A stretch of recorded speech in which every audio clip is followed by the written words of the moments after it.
investigations involving President Trump's one-time campaign chairman. You're listening to the latest from NBC News Radio. This is Dick from Carpet Masters. Carpet Masters has been serving the Inland Empire for over 60 years. We are locally owned and operated by the Stevens family. We not only clean carpet and furniture, we clean many loose rugs, including Oriental rugs. Oriental rugs are cleaned in our modern facility where the fringes are cleaned by hand, then hung in our modern facility to dry. We do not use steam cleaning to clean your fine furniture. Furniture is cleaned by hand using the same absorption cleaning used in the White House. Some furniture we bring into our plant to clean properly. We normally use 2 men on each cleaning job using the extraction method. There is nothing that will clean carpet better for our customers. Our job is to clean properly with quality first. Google Carpet Masters San Bernardino and give us a call, or go to carpetmasterssocal.com. KCAA is your CNBC News affiliate. We're the station that gets down to business. Are you ready for a new experience? To see life from another point of view? New hope, new expression, new joy. This is your radio hour. Welcome to Viewpoint with Father John. Welcome. You are tuned to KCAA Radio, 1050 AM, 102.3 FM, 106.5 FM, or on the World Wide Web at kcaaradio.com. This is Viewpoint with Father John, and I am your host, Father John Reed. All of God's children are endowed with extraordinary purpose and ability. I am on a quest to help as many as possible in fully realizing their divinely inspired potential. Disposing of false narrative and embracing genuineness inspires clarity of purpose. My role is to help overcome self-imposed limitations in realizing one's spiritual potential. And tonight's show is brought to you in part by St. Teresa Open Catholic Seminary, progressive, independent, truly Catholic education for ordained ministry and lay leadership. For more information, you can call 1-800-790-9739, or you can check out their website at stocseminary.org. That is one word, stocseminary.org. And this show is listener supported as well. So if you would like to help support this show, please go to www.viewpointwithfatherjohn.com. Go to the support button and click it. I want to thank some of you last week that did help with some of that. You're helping to keep us on the air, and I'm grateful for that. You can also follow this show on Facebook. So go to the Facebook page, Viewpoint with Father John. Be a part of this family. You can post questions. We can have dialogue. We're really building a nice community here, and I'm really honored that you are allowing me to be a part of this family that we're developing as a radio society here. Tonight, we're talking about some very important fundamentals of life. We're talking about the grief process. And America and most of the Western world has a difficult time processing grief. We have a tendency to act like nothing's wrong, act like nothing happened. We don't talk about the person after they die. In fact, I've heard it said we have 2 deaths. The first one takes place when the body dies. The second death takes place when the last person stops talking about us. And so tonight we're going to cover some rather uncomfortable feelings, and maybe some comfortable feelings as well. But we're going to talk about them. It's interesting when we look at our culture and how it's changed.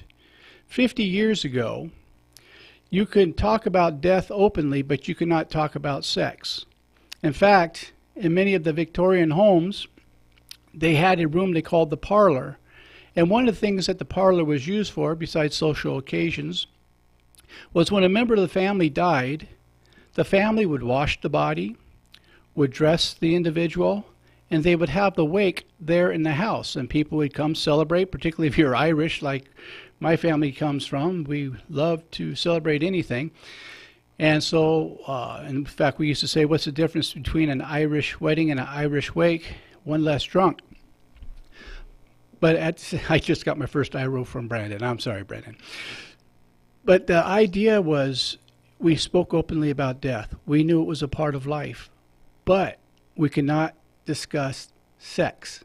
That was a taboo. 50 years later, we can't talk about death.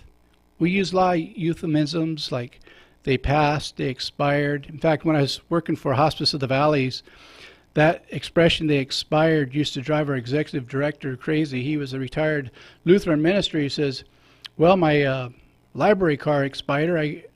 I go and get it renewed. Are you going to go get them renewed too? We use everything but to keep from saying death.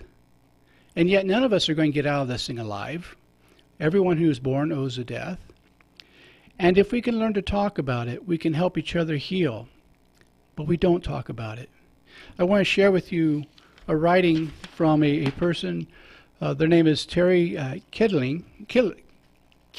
I hope she's not listening. It's called The Elephant in the Room. And I think this is important, so I hope you'll listen to this. There's an elephant in the room. It is large and squatting, so it is hard to get around it. Yet we squeeze by with, "How are you?" and "I'm fine," and 1,000 other forms of trivial chatter. We talk about the weather. We talk about work. We talk about everything else except the elephant in the room. There's an elephant in the room. We all know it is there. We are thinking about the elephant as we talk together. It is constantly on our minds. For you see, it is a very big elephant. It has hurt us all. But we do not talk about the elephant in the room. Oh, please, say her name. Oh, please, say Barbara again. Oh, please, let's talk about the elephant in the room. For if we talk about her death, perhaps we can talk about her life. Can I say Barbara to you and not have you look away? For if I cannot, then you are leaving me alone in a room with an elephant. Kids, tonight we're going to talk about that elephant in the room. A lot of us have gone through a lot of deaths, and right now there's a lot of deaths in the news. And this is a theory of mine, is that one of the reasons we're seeing so much violence in our society right now is we have a lot of unprocessed grief. One of my heroes, Richard Rohr, quite often says that if we don't transform our pain, we will transmit it.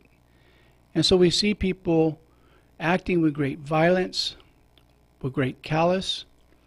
And let me tell you a little reason why we do that.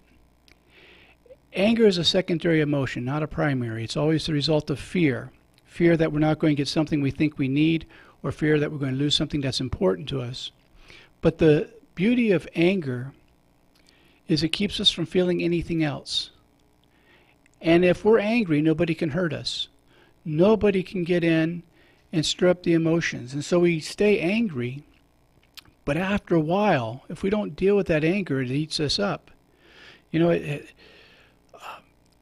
particularly in some of the homes of addiction and abusive homes, and I know we're talking about grief, but some of this goes hand in hand. There's a disease called Graves' disease, and it's an adrenal disease. It has quite to do with your adrenal glands. And what causes it is when you live in constant stress, your fight or flight mechanism kicks on, then it kicks off with all the stress. Kicks on, kicks off, until one day it kicks on and doesn't turn off. And people die from this. And they have to treat it with radiation treatment, but the only thing that's a permanent cure is a change of life. And I had a friend when I was a young man, and she was a teenager, and she developed Graves' disease because she wasn't dealing with the emotions. She was constantly in what we call chronic shock. Well, brothers and sisters, our society is going through chronic shock right now, and we have to learn to grieve.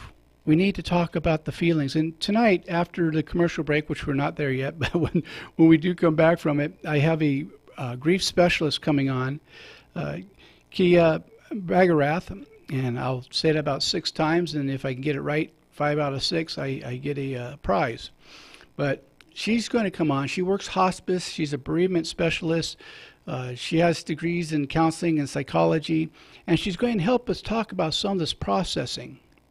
In the meantime, I want to talk to you that there are different kinds of grief as well. Now, we know about grief when somebody dies, but there are other kinds of grief, and we often don't process. We always say, well, just get over it, which you can't just get over it. There is the grief of a dream that didn't get realized. There's the grief of the relationship that breaks up. There's the grief of the loss of career. And when things are tough in society and people are losing jobs, losing their house, and I know right now the economy seems kind of good right now, but there's a lot of people still adjusting from losing houses, losing entire careers, losing opportunities. And we go through a similar grief with that as we do when somebody dies. But we think because it didn't involve a person that there's no grief there. Well, that's just not the truth of the matter. There's a lot of grief there. When I worked for Hospice of the Valleys, this was a very forward-thinking group. And one of the things that they did that I thought was outstanding was they started a divorce recovery group because of the grief. And it was a setting where people could talk about their feelings and how they mourned the relationship that they thought they would be into for the rest of their life. That's a huge loss. I don't know too many people who get married with the idea that they're going to get divorced, although that is becoming more and more in our society. I've almost gotten to the point where I offer a group rate on weddings and divorces because they've become somewhat disposable. But part of that being disposable is because of the fact we don't deal with our feelings, and we don't want to let people in where they can hurt us, including in relationships. And I've known people who were married and carried the emotions. They were so close all the time that really what they had was they were glorified roommates that had certain privileges once a week or so, depending on how close they were. But they couldn't talk about things that were real. They couldn't talk about their grief. And that's not a real relationship. That's a convenience. And I hope on this show we start talking about things that are real. That's what we've tried to do from the time the show started, including talking about dealing with their grief so we can have better relationships, so we can be healthier within ourselves, so that we can help other people walk through their grief. And so while I know this is not the most exciting thing to talk about with all the things in the news and the latest entertainment reports, I think it's a very important thing to talk about. And I hope that as a listener to this show that you have found a safe place, that you can process your feelings, that you know you're not walking through this alone, that this isn't just a show, we really do care. And if you want to call in at any time during the show, the call-in number is 909-792-5222. And I'll give that number again, 909-792-5222. And that's fine if you want to talk to me or when my guest comes on to ask us questions or share experience that you have with your grief. I know it's hard to be vulnerable, particularly on the air, but the nice thing about being on the air is you can give a different name or remain anonymous completely. We can't see you. You're not on this side of the camera for those watching on YouTube. But we offer that because we really do care. I really do care. I don't just have listeners. I have people, some of you I've met in public, and those of you that have met me in public know that I really do care, that when you talk to me about what's going on in your life, it doesn't go in one ear and out the other. I really try to spend some time with you. And so that's why we're covering this important thing, because I know a lot of you are hurting right now. And we really do want to give you some answers, some things that you can do to walk through this. There's a terrific book called When Bad Things Happen to Good People by Dr. Harold Kushner. And Dr. Kushner is a rabbi who had 2 of his sons die. And here he is, a man of God, going through the pain of losing 2 sons when he's a very good man. And how does that work? Why did this happen to him? And so he talks about his grief process in this book, and there's also a video. And so I really want to give you the opportunity to learn a little bit about this. And so when we come back from the break, we'll have our guest, and we'll talk about some of these processes. So we'll see you in just a couple minutes.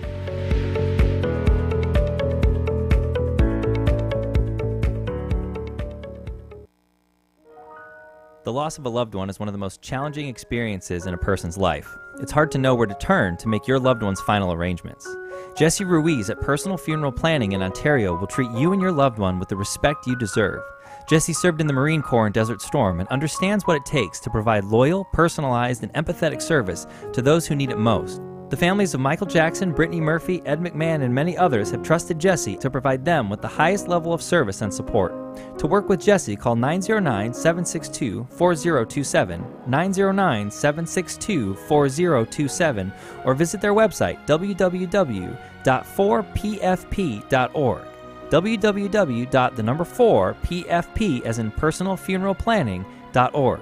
Jesse Ruiz and Personal Funeral Planning, veteran-owned and operated, helping you plan a personal, lasting tribute for your loved one. www.4pfp.org. You're listening to The Rant Line. For Phil's Gang, please hold. Just heard a piece of an ad for Phil's Gang on KCAA, and wow, back about 2005, I found myself out of work, and one of the things I was doing was you guys if KCAA was playing Phil's Gang, and he was predicting in 2005 a collapse of the housing market. Well, I ended up getting a job in the glass business, and things were pretty good until a collapse in the housing market caused, my job to go bankrupt, and I ended up chasing a bachelor's degree and got a master's degree just now. 2 weeks ago, got my master's degree in the mail. But this Phil's Gang feller, he was talking about how people had the teaser rates with their mortgages and that the whole thing was going to collapse. Y'all have a good day. Call the KCAA Rent Line, 909-353-1050. Listen to Phil's Gang right here 1 p.m. weekdays on KCAA.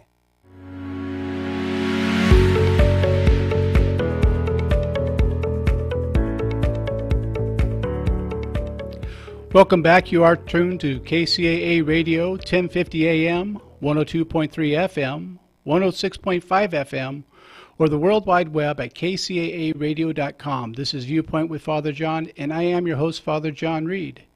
Tonight, my guest is Kia Bagarath, and let me tell you a little bit about her, who's coming on this show, and I'm very pleased to have her. Kia has, excuse me, if I can read tonight, I brought my other glasses. Kia has been working for over 15 years in counseling and spiritual care. She holds a Bachelor's of Science in Psychology and a Master's in Counseling, and is working on her MDiv. That's Master's of Divinity, for those who don't know what that is. It's a theological degree. She completed an internship and residency in chaplaincy, where she focused on her spiritual care skills. In addition to her training, she is a Reiki level 1-2 and utilizes energy healing in her practice. And if you've never looked into some say Reiki, some say Reiki, but it's a very good practice. Kia has a special place in her heart for death and dying. It's an honor for her to help the dying and their families cope with the process. She is a strong advocate of families taking back the dying process so that they can better cope and grieve in a healthy way. And also on the website, I'll be posting her contact information and how you get a hold of her for counseling and some more advice. Kia, welcome to the show. Hey, Father John. It's nice to be here. Thank you so much for having me. And thank you for being here. I know you really had to squeeze this into your schedule, so I want you to know that I am extremely grateful to you. I remember working those crazy shifts, and so I'm really grateful. And I don't know if you heard the first segment of the show, but we're talking a great deal about grief. And tell us a little bit about your process as a spiritual care counselor doing bereavement and what your experience is. Absolutely. And thank you for the thank you. Yes, it's a lot of time juggling, but absolutely not a problem. Gosh, my process in helping families, I think it's twofold, and I've worked in hospice for several years, and I think there's one aspect of helping the person that's going through the dying process, the active dying process.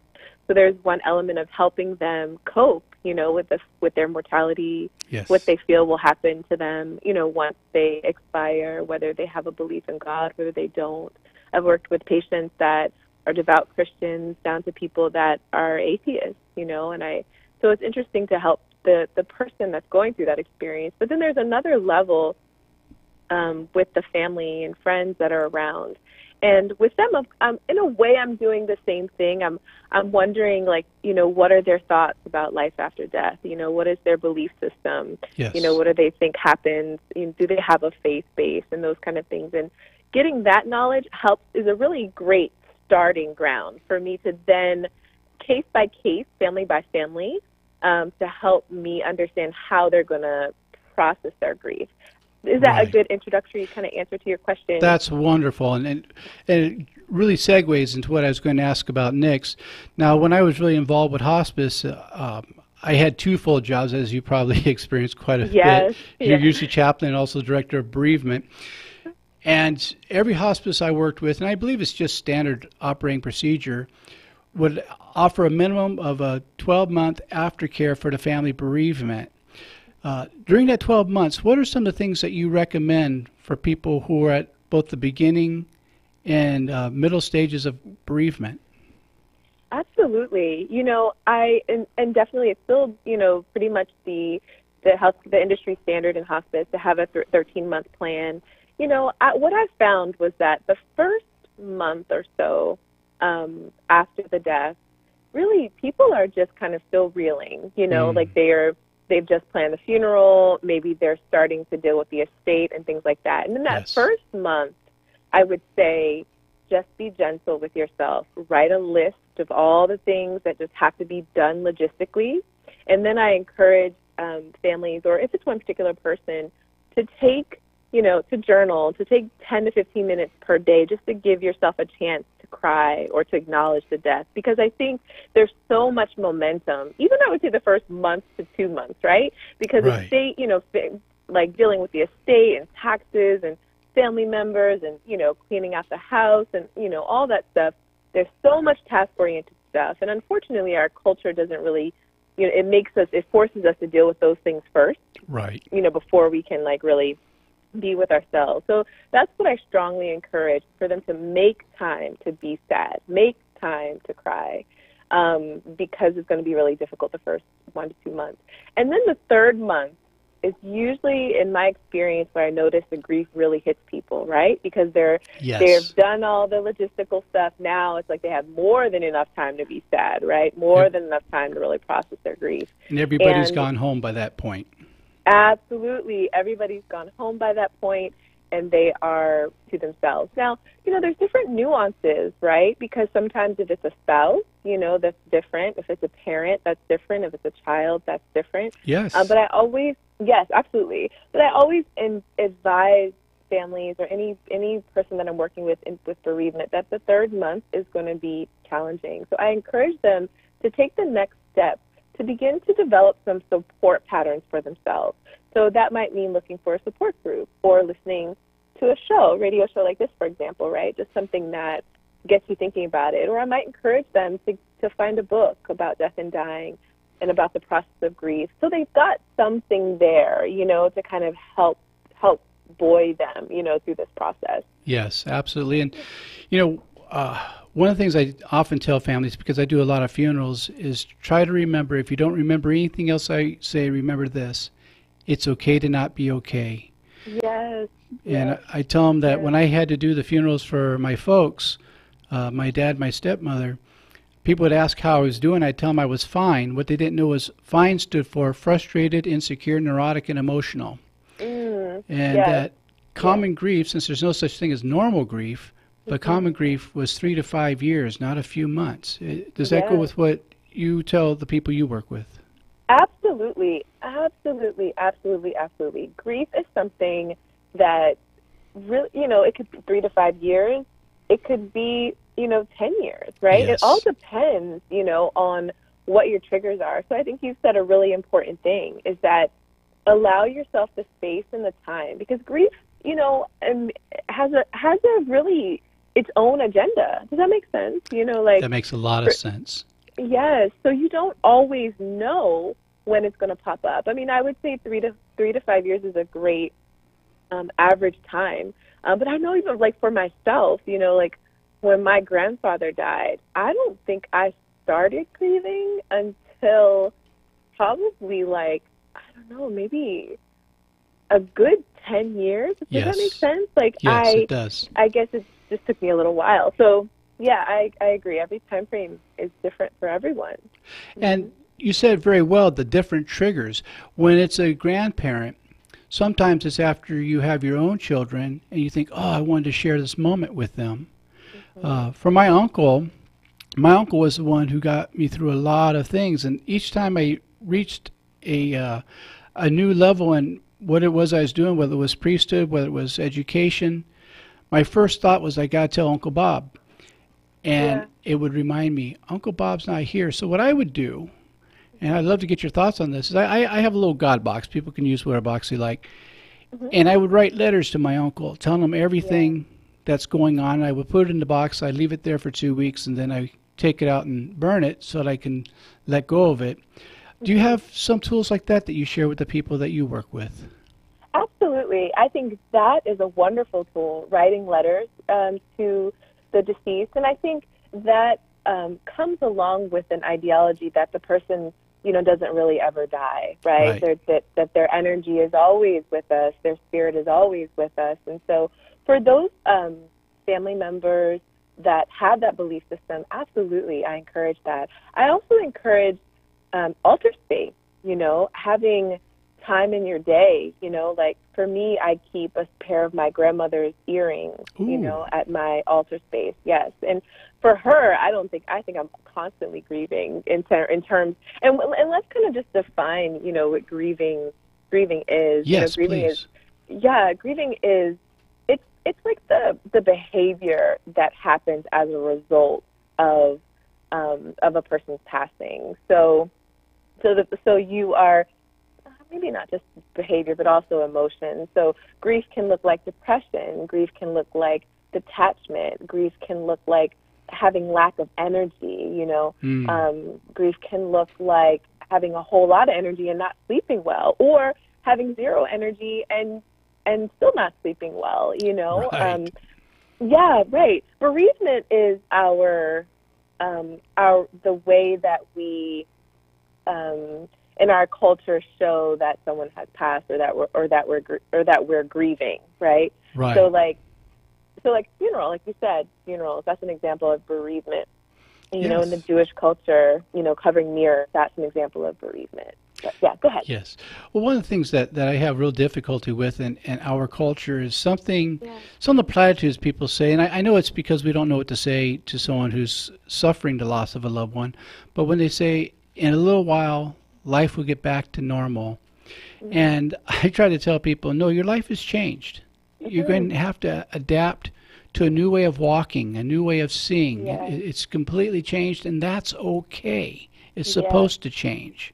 Yeah, absolutely. I 110% agree with that. I think, that's a great piece of advice. Sometimes I think people don't know what to say, so they kind of say that by default. Oh, everything will be okay, But right, but you are different. You are neurologically different. You're emotionally different. There is a absence, in your life. And in terms of also family dynamics, Yes. like in our experience, we know that family dynamics change when certain people pass away. Oh, yeah. And that, right? And that dynamic may never be the same. And I think that's another level of grieving, right? So Yes. when people pass away, we're not just, we're grieving their death, but we're also grieving the system that that we had with them, the community that we had with them, all the other relationships that were connected to that person, right? All of that shifts and changes for sure. And it definitely is a new sense of normal. Yeah, a new normalcy. You said something so important. You're saying a lot of important things, but one of the things I want to hone in on is neurological changes. Some people, I don't think, understand that grief is also biological. It's chemical as well. Could you touch on that a little bit? Absolutely. I mean, in terms of, let's just take parents, for example, like we're sharing the same DNA, and there's this visceral experience, like, for example, when my father passed away, he wasn't around in my life, but now that he's no longer on the earth plane, I physically feel that he's not here because just of our DNA, connection. Yes. So is that a good example? I like that. That's very helpful. Yeah. One of the things I run into, particularly when it's the death of a child, because it's very unnatural to bury our children, is sometimes I have to walk people through their being angry with God and letting them know that that's okay. And I've had them actually write letters to God and say everything they need to say. And unfortunately, in some religious circles, I'm not saying this to put anybody down, but in some religious circles, people are terrified to be angry with God. But how can you love God and not be able to be angry with God and know that it's safe? And so I find that as a priest, my job sometimes is helping people realize, you're mad at God right now, and that's okay. That's part of the process. Do you sometimes have to deal with that? Yes, absolutely. And love of God is unconditional. He can handle, or she can handle, us being upset. You know what I mean? And I think there's a lot of cultural stigma around not expressing our emotions to God, but unconditional love accepts us as we are. So if we're angry, we just are angry. And really, from a psychological perspective, if you don't deal with that anger, it will continue to come up until you find a way to cope with it and be at peace with it, right? Yes. So this is maybe more along the lines of a Buddhist perspective, to be at peace with the anger. And I know or frustration or whatever you feel in your grief, because there's a huge range of emotions, right? Sometimes you may not even have the words for how you feel, but sitting with it, and yes, for sure, sitting with it and being okay with it, although it seems counterintuitive, because a lot of times we don't want to feel our feelings, but when we feel our feelings, it allows the energy to move through our body. When we have that emotional, so this maybe goes back to a little bit of the neurological perspective, like when we have an emotional response, that's a neurological response in our bodies, and is actual electrical, energetic flow. And if we don't let that emotion flow through us and complete its cycle, it will get stuck, and so we do have to process it for sure. Well, one of the organizations I found very helpful for when someone's either committed suicide or a child has died is a group called Compassionate Friends. Have you done any work with them? I think I remember them when I lived in Virginia, but you speak more about it, because I haven't worked with them in some time. Compassionate Friends, and my understanding about it, is somewhat cursory. Although I've done some referral back and forth, I too do counseling under my ordination. And they deal specifically, most generally, when someone has either died from a traumatic incident of suicide or murder, things of those nature, or they were a child. And so these are people who are all walking through that, who come into a safe environment to share their pain and to know that they don't have to carry it alone, because there's other people who too have walked through these tragedies. And so I found that to be a really good resource. And I will, when I put your information on the website for the show, I think I should also include the phone number for them as well. They don't charge. It's a community group, and I think it goes good hand in hand with a good therapist. And, are there any books that you recommend? No, I don't have any books that I would recommend. Not off the top of my head. I didn't prepare a list. I'm sorry. That's okay. That's a surprise question. Yep. Sorry. It's okay. No, it's no problem. It's no problem. But, in terms of resources, I think social media can be a good outlet and another way to find a community. Surprisingly enough, there are communities like on Instagram where people just kind of, talk about how they're feeling, or they share posts around how to get through, the grief process. And sometimes there's groups on Facebook, or what have you. So I think finding a support system, whether it's a physical group or if it's a virtual group, I think it's very, very, very important, because a lot of times, in our emotions, we feel so isolated, and it's super important not to isolate yourself in this process. Some alone time is okay, but but not to isolate yourself, you know. Absolutely. Well, when you said Instagram, my wife, who sits across the studio from me to keep me out of trouble, looked up with a big smile on her face because she knows that I am not capable of Instagram. I do Facebook, but Instagram I haven't figured out yet. And, yeah, it's all good. Yeah. Well, you've been a terrific guest. And I thank you for being here. And for anyone who just tuned in, my guest has been Kia. Now, how do I say her last name correctly? Because you're doing great, Father John. Yes, Bagarath. Oh, I did get it. You know, I really am dyslexic, and people think I'm kidding about that. So I look at this, and I'm trying to make sure that I don't reverse the A and the R, or the A and the E. And see, I couldn't even get that right. And I have so much respect for you and what you're doing. And she can be reached at her business phone at area code 424-501-4416, or email at contact@tulua.com. And I'm going to put all that on our website at viewpointwithfatherjohn.com.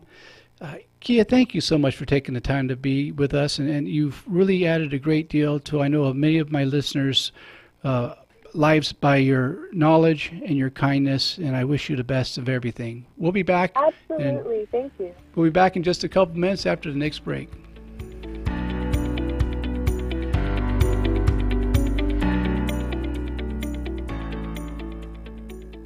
KCAA Loma Linda, 1050 AM, K292 FQ Riverside, and K293 CF Moreno Valley. If you or a loved one was seriously injured in an accident with a semi-truck or an 18-wheeler truck, you need to act fast. I'm attorney Daniel Rudbari. I know how to fight truck companies. Call me 800-325-1454 for your free consultation. 800-325-1454. Truck accident cases are different than an auto versus auto accident. There are so many more issues involved when dealing with a truck accident case. There are federal regulations and state regulations, several different companies that may be involved. I can immediately gather the evidence, get you the medical care you need with no deductible and no copay to you, and get you the compensation and the money you deserve for your injuries. And if there's no recovery, there's no fees charged to you. I'm attorney Daniel Rudbari. I know how to fight truck companies. Call me 800-325-1454 for your free consultation. 800-325-1454. The loss of a loved one is one of the most challenging experiences in a person's life. It's hard to know where to turn to make your loved one's final arrangements.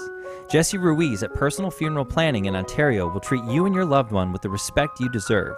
Jesse served in the Marine Corps in Desert Storm and understands what it takes to provide loyal, personalized, and empathetic service to those who need it most. The families of Michael Jackson, Brittany Murphy, Ed McMahon, and many others have trusted Jesse to provide them with the highest level of service and support.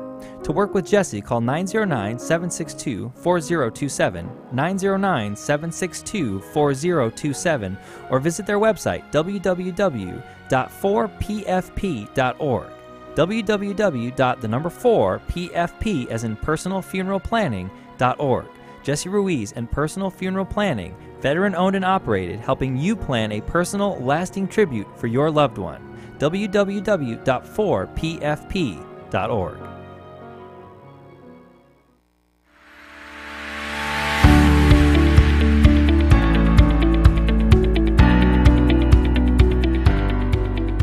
And welcome back. You are tuned to KCAA Radio, 1050 AM, 102.3 FM, 106.5 FM, or on the World Wide Web at kcaaradio.com. This is Viewpoint with Father John, and I am your host, Father John Reed. And I hope you got a lot from the guest. She really had a lot to offer to us, and I'm very grateful for her time. And wow, she gave us some really good information. And I want to talk a little bit more about the grief process, because we experience a lot of different things during this grief process, and there are different hallmarks, you might say, different points of new levels of grief. And some of the stuff that happens is, first we deal with the shock that somebody has died. And Elizabeth Kubler-Ross put out a really nice book and some really good instructions. She's one of the first people to put out some really effective information for those of us who do bereavement, and talking about the different stages of grief, from denial to anger to bargaining to finally we get to the point where we accept. But that's not the whole thing. We don't just do that once, and it doesn't go in a particular order. It's something that happens. I say it tends to aspire. When I say aspire, I mean it's in a circular motion going upward. In other words, ascending to something higher, a higher understanding, a higher consciousness if you want. But there are certain hallmarks when we're going through it. First, we get through the funeral. We get through the writing the thank you cards for people who show up, for those who write thank you cards. My family's not really good about it. My brother Bob and his wife are excellent about it. The rest of us, we're lucky if we remember sending a postcard. We don't mean to be rude. It's just that if you saw the way I write, you'd think it was a favor. But you go through the fundamentals, the things that have to be done, the manual labor, if you will. And then everybody goes home, and you're left by yourself with time to think. And then there's a time where, what do I do with their clothes? What do I do with their belongings? Am I selfish because I want to keep this? Am I not selfish if I give it to somebody else in the family or a close friend of theirs? And we often joke. Now, mind you, some of us have kind of a warped sense of humor, so if you're offended by this, sorry. But in some cases, we say where there's a will, there's a family. And look, death brings out either the best or the worst in people. And I've seen where people have been wonderful. I've seen where it's brought out the worst in people. And one of the things that is so important is to have a living trust or a will that is up to date. And I'm not trying to be materialistic. I'm talking about what it puts a family through when there's nothing written down, nothing notarized, because then it goes, if there's real property, there's finances, it has to go through probate, which is a real difficult process, and then you have oftentimes the courts deciding who gets what. And if you already have a dysfunctional family, it really takes it to a new level. So I want to put that out there. If you have the opportunity, please do a couple of things. Get a living trust or a will. Have an attorney help you. They have different online services that can help you. Also a thing called advance directive. Because one of the things families deal with is what happens if the person can't speak for themselves. Well, without an advance directive, sometimes they go on life support when they didn't want to be on life support. Or sometimes they don't hold out life support as long as the person would have wanted them to hang on to it. If you don't want the life support, you have to fill out what's called a DNR, do not resuscitate. And there has to be a copy in the medical chart. And it has to be done with, proper signatures. And a lot of times the social workers from the hospital can help with that. But the person has to be in a good state of mind where they can do that. Or there has to be what's called a durable power of attorney, medical power of attorney, for if someone is not capable of making decisions of themselves for whatever reason, that there's somebody who has the authority to do it, who hopefully has their best interests at heart. And I'm not being funny when I say hopefully. I've worked hospice for a long time, and I've seen both wonderful people, and I've seen some people who struggle to have character. So, and that's not to be mean, it's just a reality of life. So those things are important. But after the death takes place, it's helpful if you have a good funeral home that you trust. You can ask some people, well, who do they use? And if you're able to do advanced planning, that helps too. It's less for your loved ones to have to walk through at the moment of death. But after everything goes home, and you're trying to figure out what to do with the stuff, if no one's had a will, or if they did have a will, and now you're trying to follow what they wanted, there's always that difficulty letting go of the stuff. One of the most difficult things people have trouble letting go of is clothes.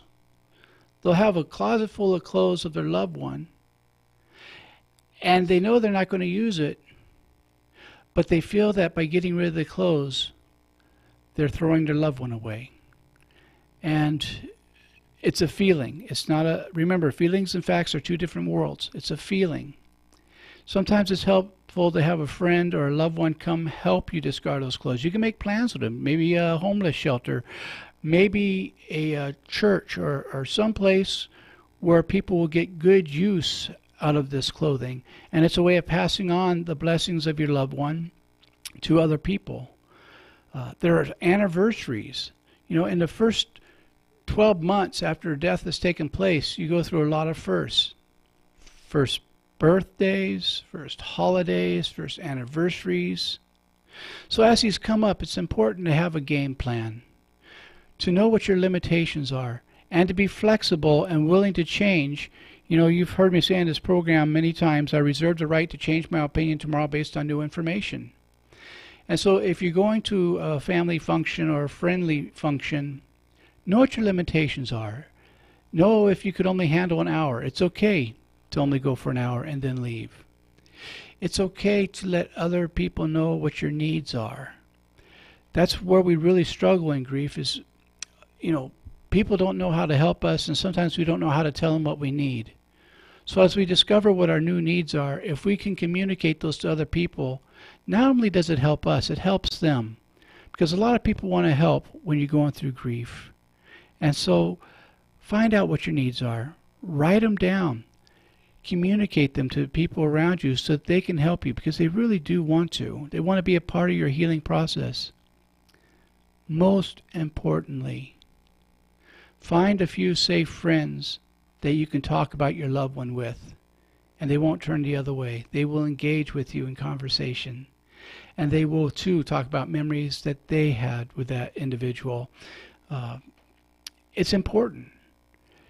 And be willing to not be okay for a long, long time, and get better on your timeline, not somebody else's, because we all process differently, and depending on the relationship that you had with the person who died, it's going to dictate how your grief process is going to be. If it was someone that you weren't very close to, okay, you'll still grieve some, but it won't be as difficult as someone, as Kia was talking about her grandfather that she loved so much, and her grandmother who she loved so much that she still, 10 years later, really feels the grief, and I certainly honor that.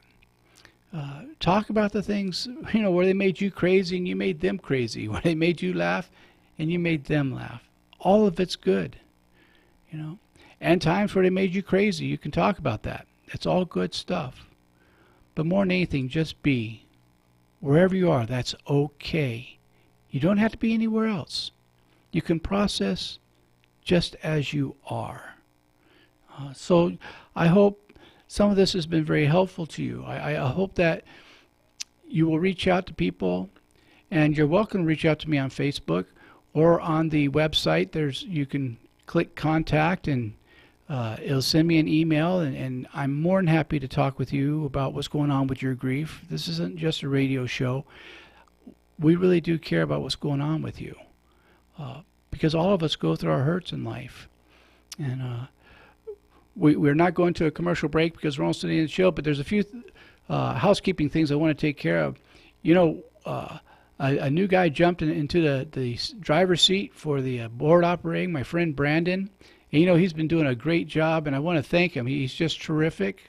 He puts up with my craziness. He's finding out that I really am nuts. I come in, after having a good meal, and when I've been well fed, my humor really goes out, really through the roof, and he's a good sport about it. I certainly want to thank Gabby, my wife, who's the star producer of this show, who keeps me in line and makes sure that I'm not in any trouble. And next week, we're having my good friend Martha Bass back on. And there's a reason for that. We're going to be doing some workshops together. And the first workshop we're going to do is on forgiveness. And it's going to be coming up in a couple of months. I should be looking at my calendar so I can give you the exact date. I think I'll try to do that. And it's going to be a one-day workshop all about how do we learn to forgive both others and ourselves. And I'm getting good at this kind of stuff. You'll be surprised at how smart I'm getting. The workshop's going to be on July 14th. Mark your calendars, and I believe we're going to be doing this in Claremont. We're still getting the spot where we're going to do it. We're trying to get the best deal. If you have a really good deal, give me a call. I can use it. But it will be an all-day event. We're charging $35 per person, and you're really going to get your money's worth. It's going to start at 10 and end at 3, and you will walk out with good information. And so I'll be really thrilled to have Martha with me next week to talk a little bit about forgiveness and some of these workshops that we're going to be doing. We're going to try to team up for a few other things, and we might talk a little bit about that next week as well. But I want to give a shout out to you, the listener. This show would not be on the air without you. I'd just be talking to empty air. And I want you to know that I'm grateful that you take the time each week to tune into this program, where you're watching on YouTube, where you're watching on Ustream, where it's on iHeartRadio, or right here from KCAA, or on the online, however they do that, because, yes, I'm still in the 19th century. That's why I have all the gray in my beard. But I'm thrilled that you do tune in. I'm grateful for those of you who get in contact with me and tell me what you're getting from the show, what you're learning in the show, and that it's been making a difference in your life. That's important to me, because this isn't just airtime. This is important time that we spend together. And for those of you who have been going on the website and clicking the support button and donating some money so we can stay on the air, I really want to thank you, because without you, we would not be on the air right now. And it's so important. We have a couple people who do contribute, such as the St. Teresa Seminary, who have been gracious with us and continue to be. And again, if you're looking for good Catholic education for ordained ministry and lay leadership, give them a call at 1-800-790-9739, or go to their website at stocseminary.org. They have a lot to offer. They have a master's program. I believe they have a bachelor's program. And I believe they're doing some stuff that they're in partnership, I believe, with School of Theology at Claremont. Now, if that's not right, I'm sure I'm going to get a nasty letter for that.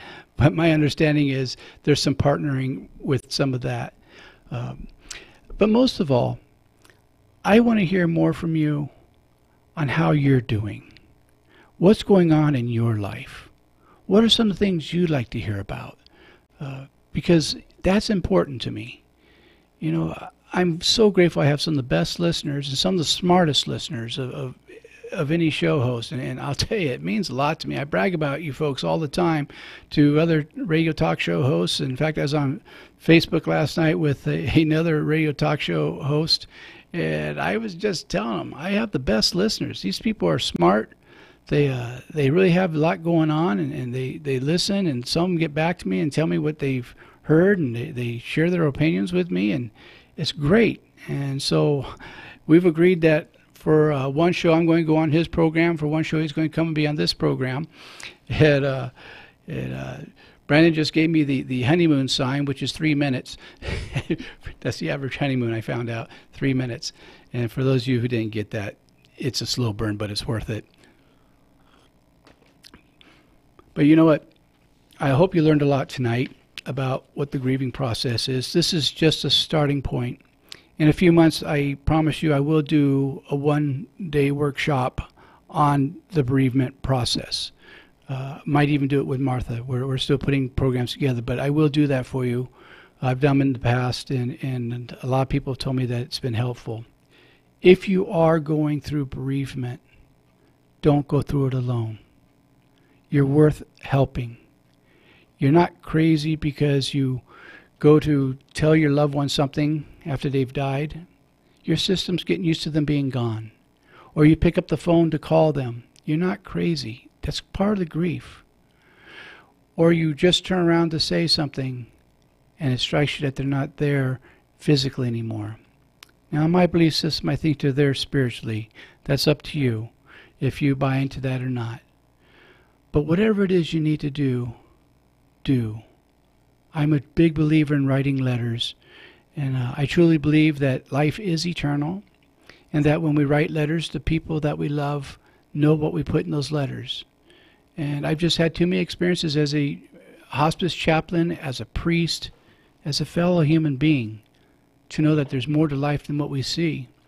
You know, I could spend the whole show, but I won't do it because some of you would be bored with it. But just talking about experiences with people and what's happened and what I've seen after people have left the body, it's really incredible. It has convinced me that we have a lot to look forward to, and it's all good. So as we're coming into our last minute, again, I want to thank Brandon for doing a great job on the board. I want to give a shout out to our old operator, Carlos, if you're listening. We miss you. You did a great job. That's nothing against Brandon. He's done a wonderful job. But we missed you too, Carlos. You are wonderful. And I want to give a shout out to my brother, Bob, and hope all is going well. He's one of the smartest people I know in this world. And next week we'll be coming back again with Martha Bass. And if no one's telling you this week that they love you, let me be the first. God bless.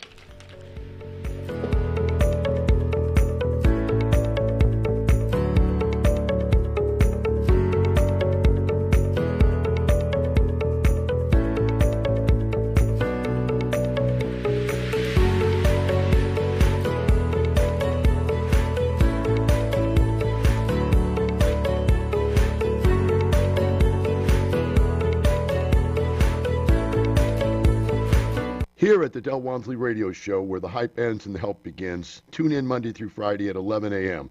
I'll show you how you can retire in 5 years or less, right here on KCAA.